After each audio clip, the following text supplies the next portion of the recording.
Olá pessoal, tudo jóia? Eu, Andresa Martins, analista de conteúdo e biomédica aqui na HiLab. Hoje vou bater um papo com vocês sobre a interpretação de um teste feito por muitas pessoas, que é o teste de gravidez. Vamos lá?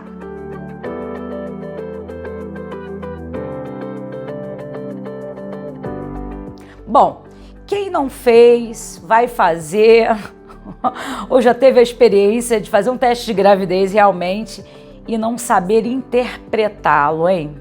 É algo bastante comum e a gente tem dúvidas recorrentes no nosso blog e nas nossas redes sociais.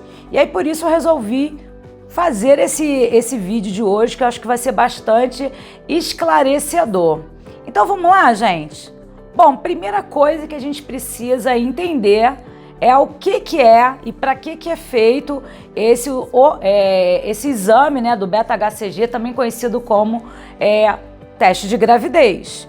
Então, normalmente, a mulher, apesar do homem também poder fazer o teste de beta-HCG, mas esse é papo para um outro vídeo, para um outro momento.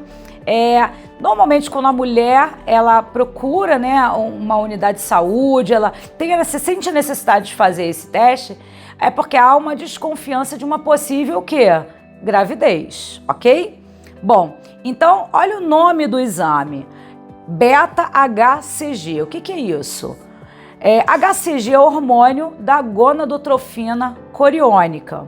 Então toda mulher, quando ela engravida, então, depois que há fecundação lá do óvulo com o espermatozoide, no qual esse óvulo, né, fecundado, esse embrião, ele precisa se fixar, na verdade, né, no endométrio para que aconteça o processo da gestação, a gente precisa que hormônios sejam liberados, até mesmo para que essa gravidez ela se mantenha, ela permaneça.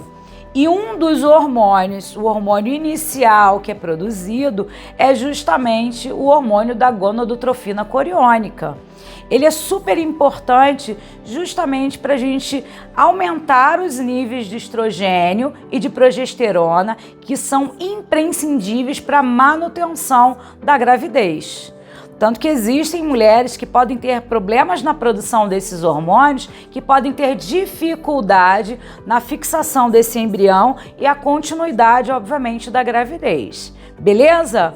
Então a gente já sabe o que significa a sigla HCG, hormônio da gonadotrofina coriônica. Bom, então no mercado, a gente tem, no mercado que eu digo, as possibilidades que nós temos desses exames são das mais variadas.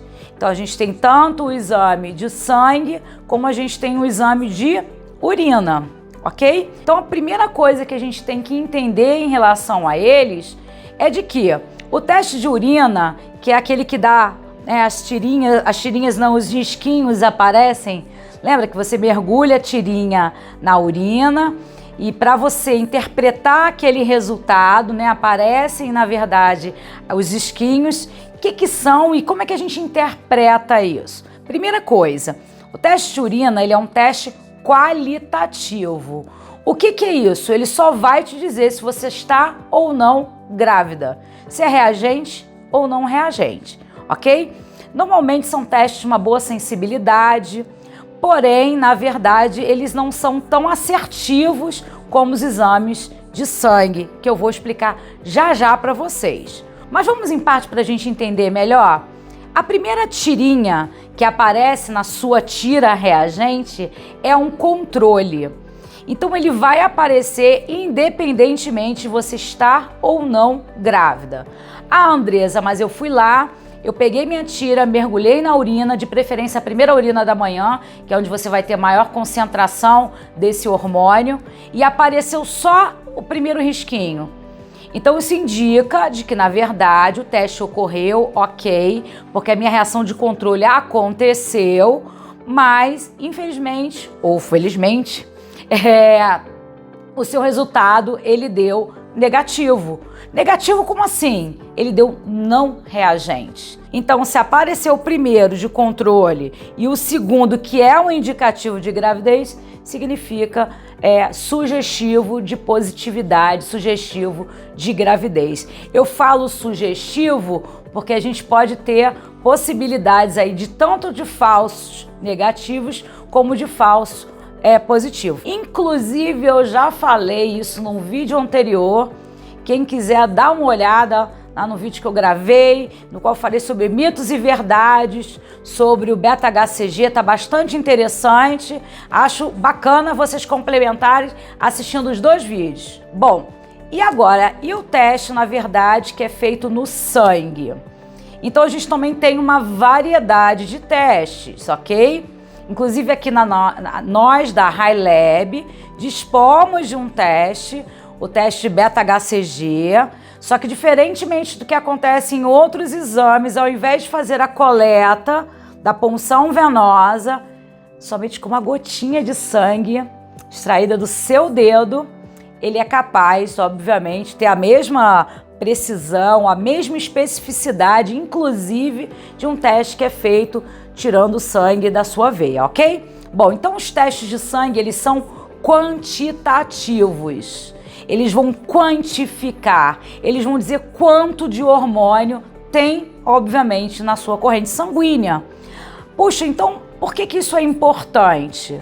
Porque dependendo, obviamente, da quantidade desse hormônio, é natural, então, que no início da gravidez, esse hormônio, a produção dele, o quê? Suba. Então, obviamente, existe uma quantidade, existe um valor de referência no qual a gente vai se basear para saber se há ou não sugestão de gravidez, beleza? Então, fiquem atentos, porque cada laboratório usa o seu valor de referência, ele tem o seu próprio valor de referência. Você fazendo o nosso teste da High Lab, como, Andresa, eu interpreto o meu laudo? Bom, primeiro valor que aparece no lado esquerdo do laudo seria o quê? O valor de 10 miliunidades internacionais por ml. Então, se tiver abaixo desse valor é sugestivo de o quê? De não gravidez, ok?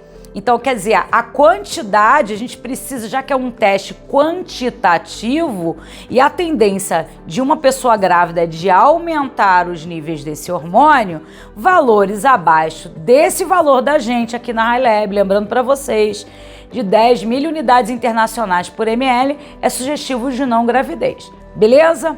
Bom, aí no nosso laudo você vai ver outro valor, entre 10 e 25 miliunidades internacional por ml.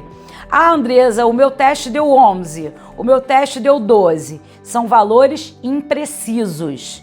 Então esse teste ele deve ser o quê? Repetido, beleza? Bom, mas acima de 25. De 25 a 1.500 já é considerado sugestivo de gravidez e acima de 1.500 também sugestivo de gravidez, beleza? Então a gente teve um caso até inclusive muito próximo aqui da gente, que recentemente pegou lá, né, o laudo, e o laudo estava lá, o valor no resultado de 36 unidades internacionais por ml. E essa pessoa estava com um pouco de dificuldade de entender. Aí eu fui, chamei e falei, ó, vem cá, vamos lá. A gente não tem as faixas? A gente já viu que abaixo de 10 é considerado quantitativamente considerado o quê? Negativo, certo? Entre 10 e 25, valores imprecisos. Entre 26 e 1.500, já de gravidez. Horas, se eu tenho um valor de 35, 36, 37, acima de 26, eu já tenho considerado já é sugestivo de gravidez. Beleza? Então, mas lembre-se também que é um fato interessante, tanto os valores positivos como os valores negativos, a gente pode ter intercorrências aí. Vocês sabiam, por exemplo, que lá pela 10ª semana de gravidez, esse hormônio começa a decair? Bom, existem casos de mulheres que descobrem a gravidez, por exemplo, perto já de parir. Então, existe um momento em que esse hormônio ele começa a subir e lá pela 10ª semana ele começa a decair. Bom, outra coisa também que a gente também deve chamar a atenção, por último, é uma dica bastante importante, lembrando que os casos positivos também podem ser não sugestivos de gravidez. Como assim? A gente tem casos de tumores, ok? Tumores, principalmente tumores ovarianos, tumores de células germinativas ovarianas que podem aumentar os níveis de beta-HCG. A gente pode ter interferentes, por exemplo, de vitaminas. A gente pode ter, na verdade, é algo que a gente deve realmente chamar a atenção. Então, lembrando que tanto nos casos de negativos e positivos, outros exames complementares devem ser feitos devido a essa possibilidade de eu ter um exame nas minhas mãos dando negativo e ser positivo, e eu ter nas minhas mãos um teste dando positivo e ele, na verdade, ser negativo. Lembrando que por mais sensível, mais específico que o exame seja, existe a mínima possibilidade de dar essas variações. Beleza? Então, espero que vocês tenham gostado. É uma temática bastante interessante e se você gostou, se inscreva no nosso canal, ative o sininho para mais atualizações e nesse nosso canal você vai ter acesso a essas informações e muitas outras informações sobre saúde, bem-estar, sobre exames laboratoriais e sobre nós da HiLab. Também nos siga nas redes sociais, tá bom? Um abraço e até o próximo vídeo.